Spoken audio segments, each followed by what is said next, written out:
오늘 우리에게 주신 하나님 말씀은 요한복음 6장입니다. 요한복음 6장 1절로 21절까지. 요한복음 6장 1절로 21절 말씀까지 같이 함께 읽도록 그렇게 하겠습니다. 1절부터 같이 읽겠습니다. 그 후에 예수께서 디베랴의 갈릴리 바다 건너편으로 가시매 큰 무리가 따르니 이는 병자들에게 행하시는 표적을 보았음이로라. 예수께서 산에 오르사 제자들과 함께 거기에 앉으시니 마침 유대인의 명절인 유월절이 가까운지라. 예수께서 눈을 들어 큰 무리가 자기에게로 오는 것을 보시고 빌립에게 이르시되 우리가 어디서 떡을 사서 이 사람들을 먹이겠느냐 하시니 이렇게 말씀하심은 친히 어떻게 하실지를 아시고 빌립을 시험하고자 하심이라. 빌립이 대답하되 각 사람으로 조금씩 받게 할지라도 200데나리온의 떡이 부족하리이다. 제자 중 하나 곧 시몬 베드로의 형제 안드레가 예수께 여짜오되 여기 한 아이가 있어 보리떡 5개와 물고기 2마리를 가지고 있나이다. 그러나 이것이 이 많은 사람들에게 얼마나 되겠사옵나이까? 예수께서 이르시되 이 사람들로 앉게 하라 하시니 그곳에 잔디가 많은지라 사람들이 앉으니 수가 5,000명쯤 되더라.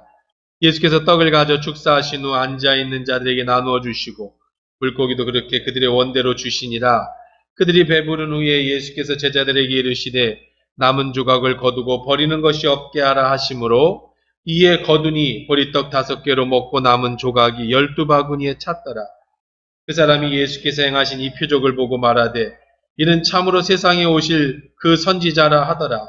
그러므로 예수께서 그들이 와서 자기를 억지로 붙들어 임금으로 삼으려는 줄 아시고 다시 혼자 산으로 떠나가시니라. 아멘.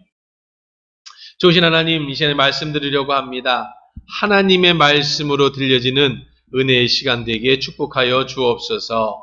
예수님의 이름으로 기도합니다. 아멘. 우리 지난주에 이어서 오병이의 기적에 대한 말씀을 함께 나누고 있습니다. 많이 들었던 설교 말씀입니다. 우리 지난주에 말씀 이어서 보면 왜 오병이어의 기적을 일으키시는데 예수님은 조금 더 익사이팅하게 기적을 일으키지 않았을까요? 이 말씀을 생각해 보았습니다. 예수님이 38년 동안 누워있던 환자를 안식일에 일으켜 세워주셨습니다. 그 사건으로 인해서 예수님이 하나님의 아들일 수가 없다. 하나님의 아들이라면 어떻게 안식일에 병을 고치겠느냐. 이렇게 사람들이 이야기하게 됐습니다. 더 나아가서 예수님은 우리 아버지가 일하시니 나도 일한다. 하나님을 자기 아버지라고 얘기를 하심으로 인해서 신성모독, 어찌 인간인 예수가 하나님을 아버지라고 하느냐. 예수님을 죽이겠다고 생각하는 사람들이 많이 있었습니다. 그런 가운데서 오늘 오병이의 기적의 역사를 보여주십니다. 예수님이 하나님의 아들이라는 증거하는, 예수님이 메시아라고 하는 것을 증거하는 가장 좋은 방법은 기적을 일으키는 거예요. 그 중에서도 먹는 것으로 기적을 일으키는 건 정말 기가 막힌 방법이에요. 신의 한 수 그러죠? 진짜 하나님의 한 수입니다. 그런데 만약에 그렇다고 한다면 손을 들고 하나님께 기도하는 겁니다. 아주 쇼를 멋있게 퍼포먼스를. 어제 BTS가 청와대를 갔다고 그랬어. 제가 중고등부하고 청년들하고 이렇게 얘기를 못 나눈 지가 좀 꽤 돼서 그런 감을 익히지는 않았는데 그래도 이 정도는 알아야겠다 싶어서 BTS를 제가 일부러 굳이 찾아서 봤어요. 잘하대 진짜. 잘하긴 잘. 그래서 어제부로 제가 BTS 팬이 되기로 했습니다. 퍼포먼스가 훌륭해요. 정말 멋있어. 내가 봐도 반하겠더라고. 야, 정말 그러니까 참 사람들이 저렇게 좋아하게. 예수님이 사람들을 모아놓았습니다. 이제 퍼포먼스를 합니다. 하늘을 우러러서 하나님이시여, 아버지시여, 당신의 기적을 보여주옵소서. 하늘에서 고기가 내려라. 만나가 하늘에서 내리듯이 잘 튀긴 생선이 싹 날라오면서 앞에 탁 놓아지는 거예요. 하나, 여러분들 앞에 돌덩어리가 있지요. 기도하겠습니다. 펑 하면서 보리떡이 촥촥촥촥 생겨나는. 얼마나 제가 끄겠습니다. 얼마나 익사이팅합니까? 어차피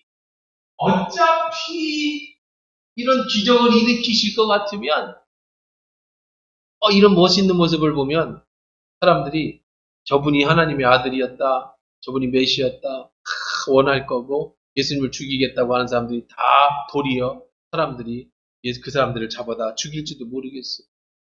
그런데 예수님은 그렇게 기적을 일으키지 않으셨어요. 조용히 한 어린아이가 가져온 도시락, 어린아이 도시락이니 소용이 있겠죠. 물고기 생선 작은 것 두 마리, 보리떡 요그마한 것 한 사람이 먹을 만큼, 어린아이가 먹을 만큼의 양을 가지시고 하늘을 우러 축사하시고 떼어서 나누어 주어라. 전혀 익사이팅하지 않습니다. 2만 명이 모여 있습니다. 앞에서 무슨 일이 일어나는지 잘 모릅니다. 아주 그런 도시락 하나 하나님 앞에 기도하시고 제자들에게 떼어줘라. 놀라운 기적이 일어났죠. 다 떼고도 12방울이가 광주리가 남는 축복의 역사가 일어났습니다. 보는 관점이 달랐어요. 사람들은 예수님의 기적을 요구했습니다. 그러나 예수님이 오병이의 기적을 일으키신 것은 절대로 자신을 드러내기 위한 퍼포먼스가 아니었다라는 거예요. 그럼 왜 예수님은 오병이의 기적을 일으켰다고 그랬어요? 두 가지 이유입니다. 첫째는, 가장 큰 이유는 예수님의 말씀을 듣고 있는 당신의 백성들이 배고파요. 그냥 갈 수가 없어요. 오늘 예배 나오시고 가실 때 윤미라 집사님이 빵하고 루플레하고 이렇게 하나씩 매주 이렇게 드리긴 합니다. 그냥 보낼 수 없죠. 점심 식사도 대접 못하는데 배고픈데 빵이라도 먹고. 예수님의 마음은 그거예요. 그냥 보낼 수 없어요. 긴 시간 동안 말씀을 들으라고 지쳤어요. 가다가 쓰러질지도 모르겠어요. 그들에게 식사 한 끼 대접. 예수님이 백성들에게 식사 한 끼 대접하는데 요란하게 쇼를 보일 필요가 없었다라는 거예요. 두 번째는 예수님이 설교 시간에 무슨 말씀을 하셨겠어요? 하나님 나라를 전파했겠죠? 천국 복음을 전했을 것입니다. 그리고 나서 물고기 2마리와 보리떡 5개로 5,000명을 먹이는 기적을 보여줌으로 인해서 이분은 정말 하나님의 아들이며 메시아고 우리들이 꿈꿔야 될 천국은 영원한 것이다라고 하는 하나님의 예수님이 전하셨던 그 말씀의 역사를 기적으로 보여줌으로 그들이 믿게 하기 위해, 하나님의 아들이 믿게 하기 위한 목적이었을 수도 있습니다. 절대 자신을 드러내거나 자신을 높이기 위한 그런 어떤 기적의 행위가 아니었다라는 거죠. 우리는 이 사실을 통해서 기적이 무엇인지 깊이 있게 생각해 보았습니다. 사람들은 기적을 요구합니다. 기적을 원해요. 그래서 기도합니다. 주님, 제 삶이 어렵습니다. 빨리 제 삶을 해결해 주십시오. 물질을 해결해 주세요. 어떤 분이 이렇게 기도합니다. 하나님, 제 병을 빨리 낫게 해주세요. 그런데 우리가 잘 한번 생각을 해보세요. 왜 하나님이 사랑하는 자에게, 사랑하는 아들에게, 사랑하는 딸에게 왜 어떤 어려움을 주셨을까요? 왜 기적이 필요하게 만드셨을까요? 왜 병이 들게 하셨을까요? 왜 기적이 필요하게 만드셨을까요? 기적을 보여주기 위해서요? 장난치고 싶으셔서요? 절대로 아니에요. 우리가 하나님의 사랑받는 자녀인데 내 인생에 문제가 생겼다고 한다면 하나님은 그걸 통해, 그 과정을 통해서 우리에게 무엇인가를 가르쳐주고 우리에게 무엇인가를 깨닫게 해주시고 그 과정을 통해서 내가 하나님의 사랑을 더 느끼게 하기 위해서 우리에게 어려움을 주시는 거지, 절대로 재미로, 장난으로 어떤 기적의 그런 결과를 얻기 위해서 주시는 것이 아니라는 거예요. 우리가 봐야 될 것은 즉시 병이 낫는 기적, 즉시 내 문제가 해결되어지는 것, 그것도 중요하겠지만 그것보다 더 중요한 것은 그 어려운 과정 속에서 하나님이 내게 무엇을 요구하시는가? 하나님은 내가 어떤 훈련하기를 원하시는가? 하나님은 내가 무엇을 느끼기를 원하시는가 하는 그 하나님의 마음과 기적을 우리에게 주시고자 하시는 하나님의 뜻을 먼저 봐야 된다는. 오래전에 제가 아이들을 데리고 캠프를 갔습니다. 그때 이제 리더 캠프 하기도 전이었던 걸로 기억이 나요.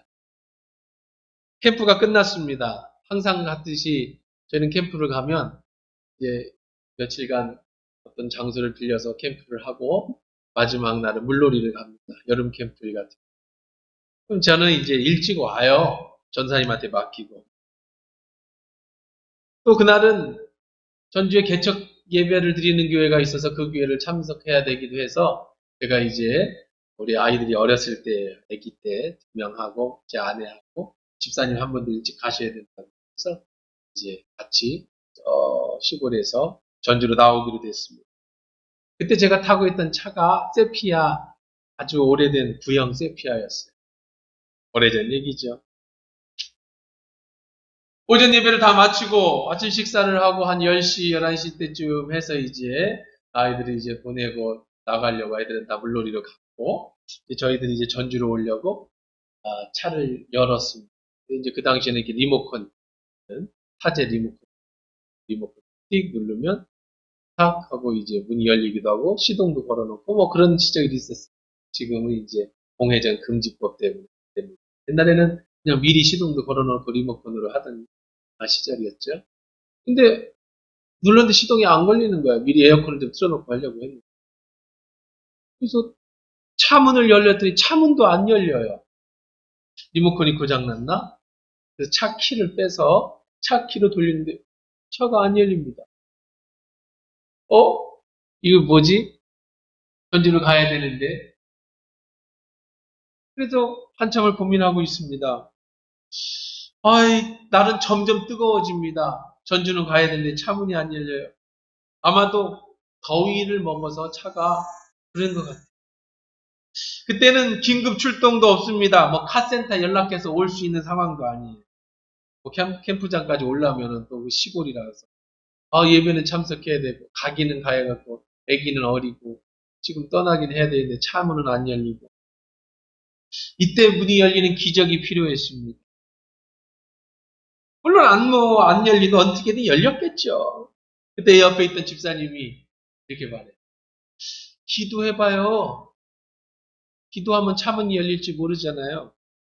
제가 이렇게 대답했어요. 이 집사님, 이 차가 강아지만 같아도 내가 한번 기도해보겠는데, 이거는 쇠붙이, 이게 전자제품인데, 이거 기도한다고 문이 열릴까요? 기독사님 기도해봐요. 그럽시다. 손을 댔는데, 뜨거워. 땡볕에 그냥 한여름에 점점 달가워지고 있어요. 주님, 기도가 하죠. 주님 가야 됩니다. 개척 예배도 가야 되고, 애들도 아기 어려서 빨리 떠나야 됩니다. 하나님 차문이 열리게 해주옵소서. 내가 예수 이름으로 하노니 차문아 열릴지어다. 그리고 리모컨을 딱 눌렀습니다. 열렸을까요? 안 열렸을까요? 어째 얼굴들이 열렸다고 해야 되나? 기적을 얘기하고 있잖아요. 오늘 제목이 기적. 열렸을까요? 안 열렸을까요? 열려야 우리 목사님 대단하십니다. 짐승을 넘어서 자동차도 이제 이게 열 수 있는 영성이 뛰어나시고 그래야 될 거 아니에요? 안 열렸어. 안 열렸어. 안 열렸어요. 열리면 저도 좋겠어요. 아마. 우리 교회도 만약에 진짜로 지난주 설명하신 것처럼 하나님이 기적의 어떤 결과만 원하신다. 그러면 제게 그런 능력을 주서 손만 대면 막 낫는 거예요. 귀신이 막 떠나고 우리 교회 막 금방 부흥됐겠죠. 결과만 원한다면 하나님 그럴 리가 없으시죠. 필요하시다면 그렇게 하겠지만 하나님이 이유 없이 사람을 고치거나 이유 없이 기도한다고 문제가 해결되는 건 아니라고 말씀드렸어요. 바울은 많은 사람들은 고쳤지만 정작 자기 병은 못 고쳤지요. 안수기도를 했지만 안 열렸습니다. 문이 열려야 간증인데요. 그렇죠? 문이 안 열렸으니 이게 뭐 간증거리가 안 되잖아요.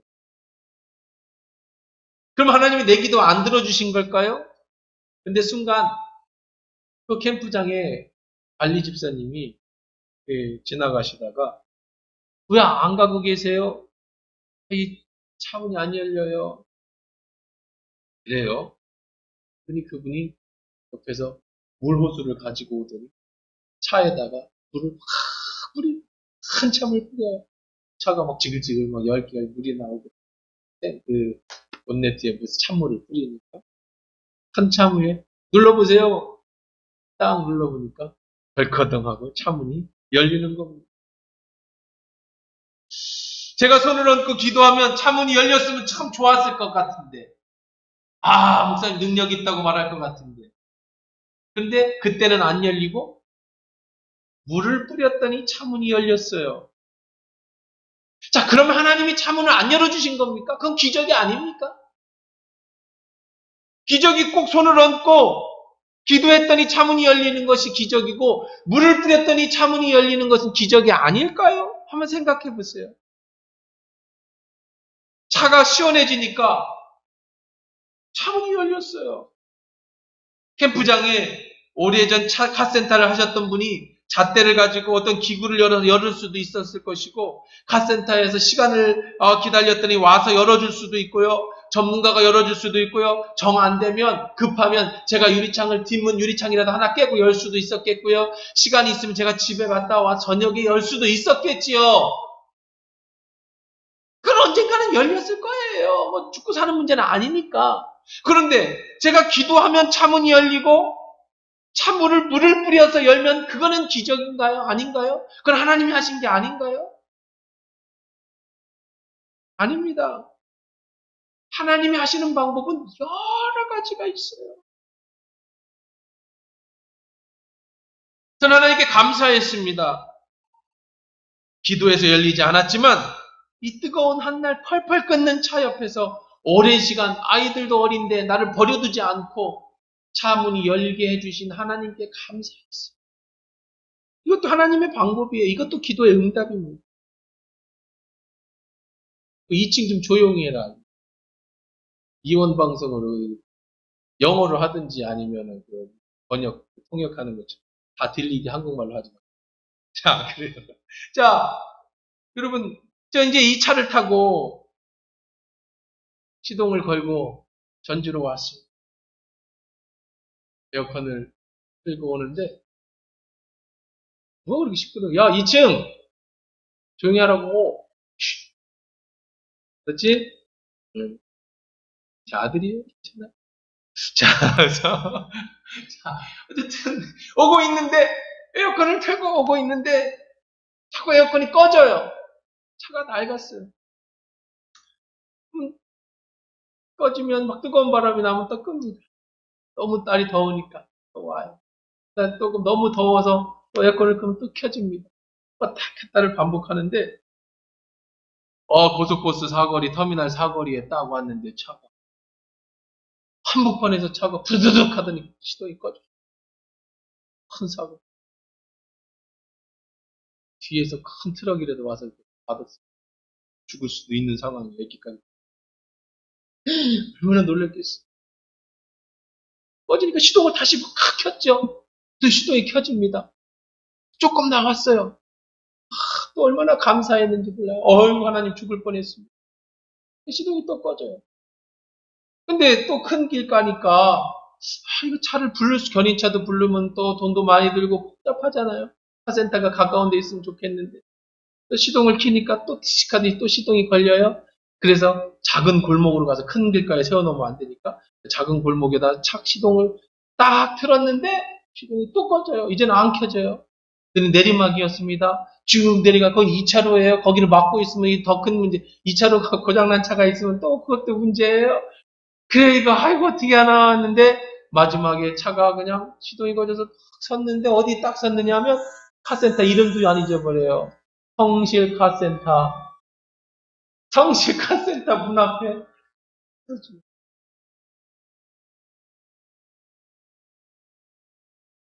다행히 카센터에서 차를 고치고, 그리고 이제 낡은 차니까 고쳐서 저녁에 집에 왔습니다.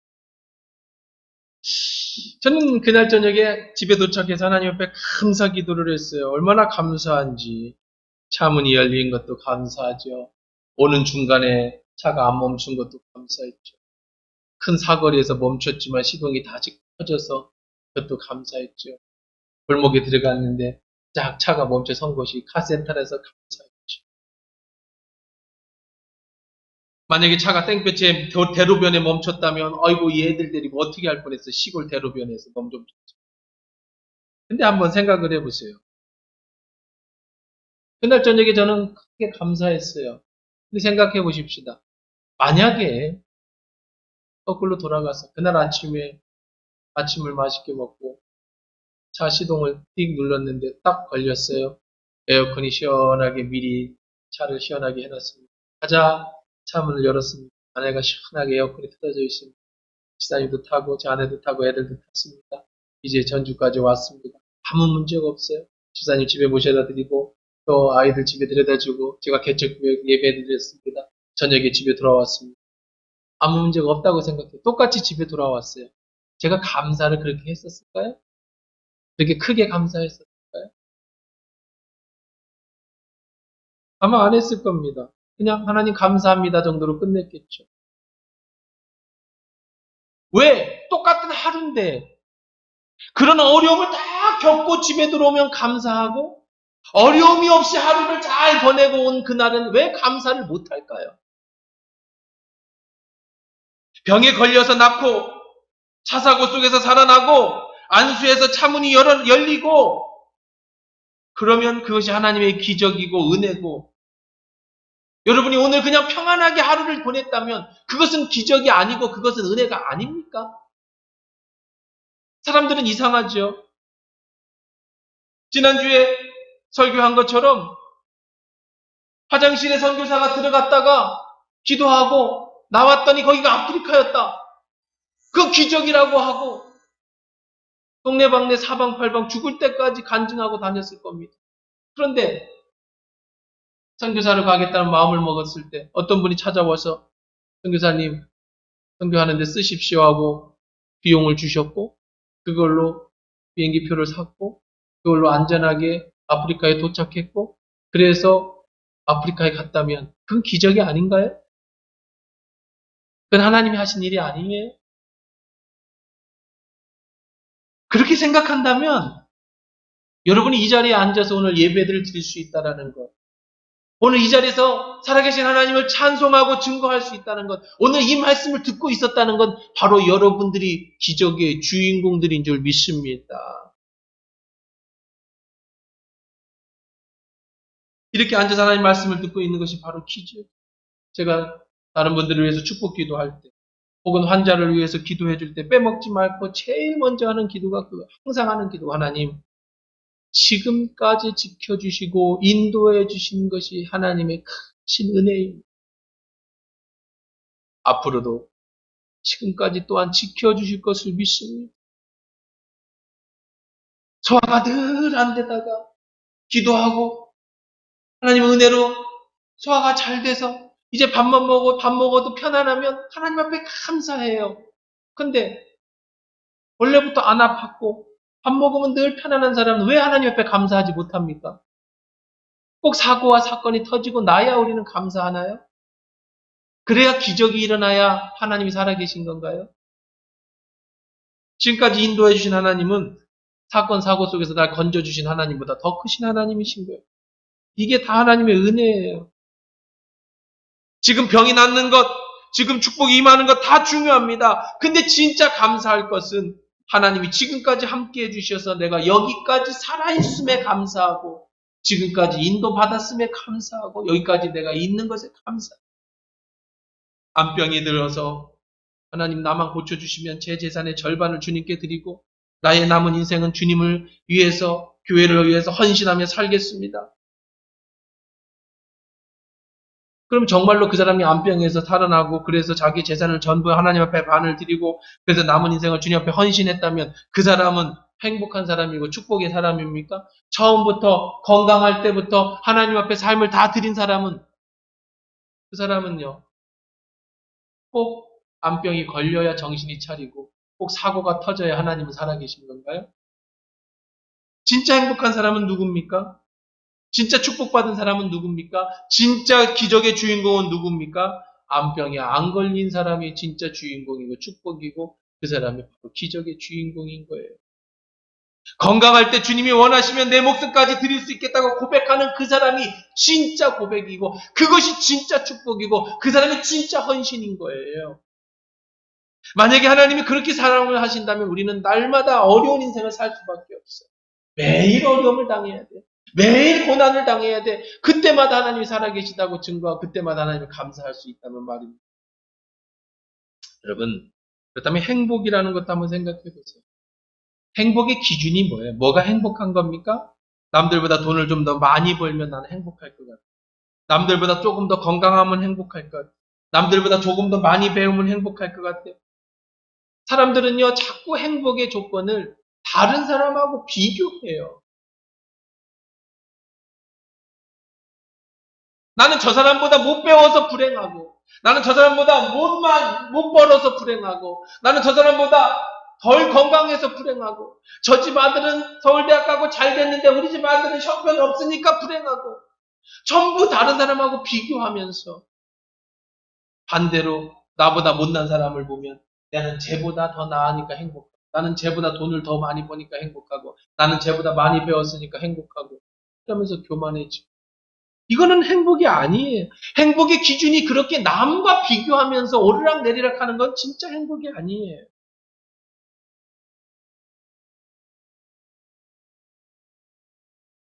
남들보다 못 배웠어도, 남들보다 못 벌어도, 아무리 많이 벌어도 만족이 없는 사람이 있고요. 많이 가졌어도 기쁨이 없는 사람이 있고요.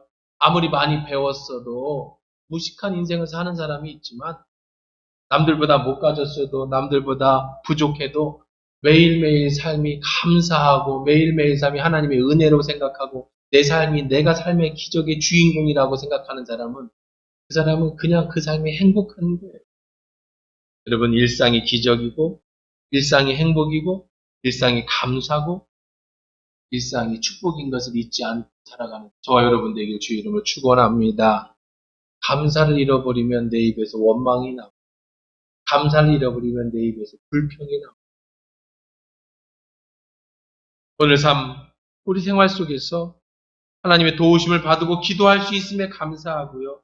말씀을 들을 수 있음에 감사하고요. 나를 하나님이 사용해 주심에 감사하고요.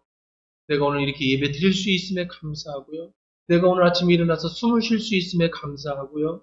나에게 좋은 자녀와 가정의 삶을 주신 것에 감사하고 그저 있는 것에 남과 비교하지 말고 오늘 내 삶에 그저 감사한다면 그것이 바로 행복이라는 저는 몇 번의 죽을 고비를 넘겼습니다. 저는 제 인생을 보너스로 산다고 생각해요. 제가 가끔 얘기 드립니다마는 제 아들이 엄마 아빠라고 말할 때쯤 큰 고통 속에 죽음을 경험할 때 하나님 앞에 이런 기도를 드렸어요.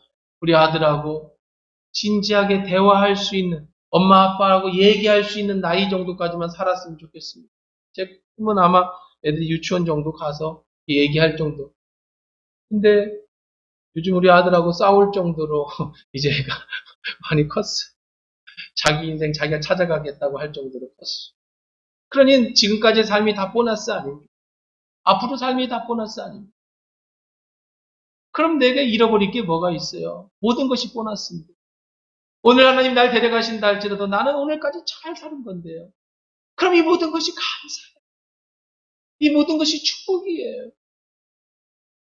물에 빠진 사람을 건져줬으면 그 건져준 사람의 은혜를 갚으며 사는 것이 우리의 당연한 상식인 것처럼 예수님이 내 인생 살려주시고 건져주셨다면 그저 오늘의 삶에 감사하며 그의 영광을 위해서 나의 삶을 드리는 것 그것이 바로 내 인생의 목적이고 삶의 방향 아니겠습니까? 하나님께 감사하면 어떤 축복이 있느냐? 날마다 주님의 은혜 속에 살아가면 내가 기적의 주인공이라고 생각하고 일상에 감사하면 어떤 축복이 있느냐?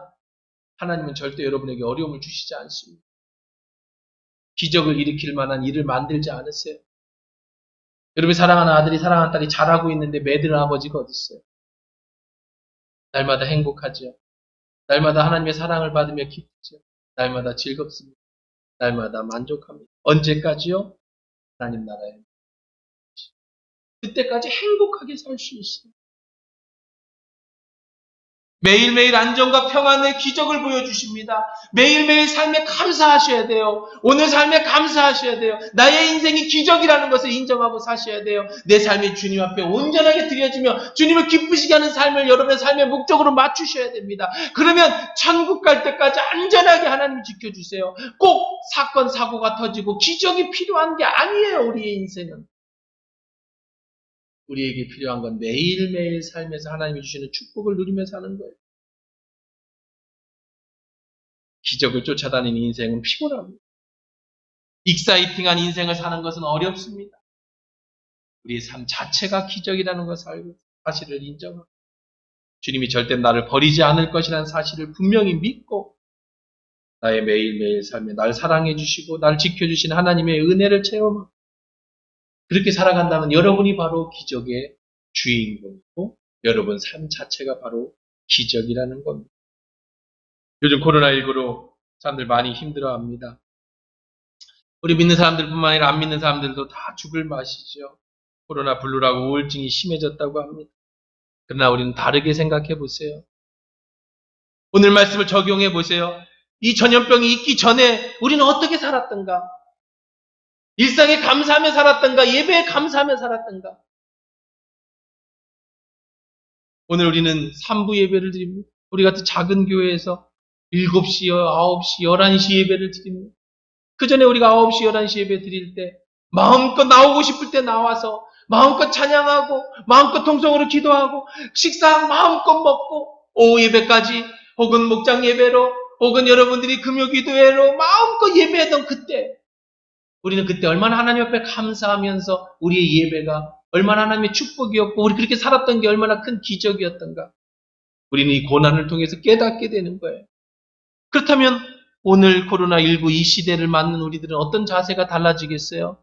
오늘 예배하는 것이 축복이고 우리가 일상을 이렇게 살아가는 마스크 쓰고 불편하지만 우리가 사람을 대면하고 살아갈 수 있는 게 축복이로구나. 이런 작은 바이러스 하나 또 생길지 몰라요. 어떻게 생겨날지 몰라요. 다 죽을 수도 있어요. 아, 이렇게 살아있음이 감사. 그죠? 오늘 하루의 삶에 감사.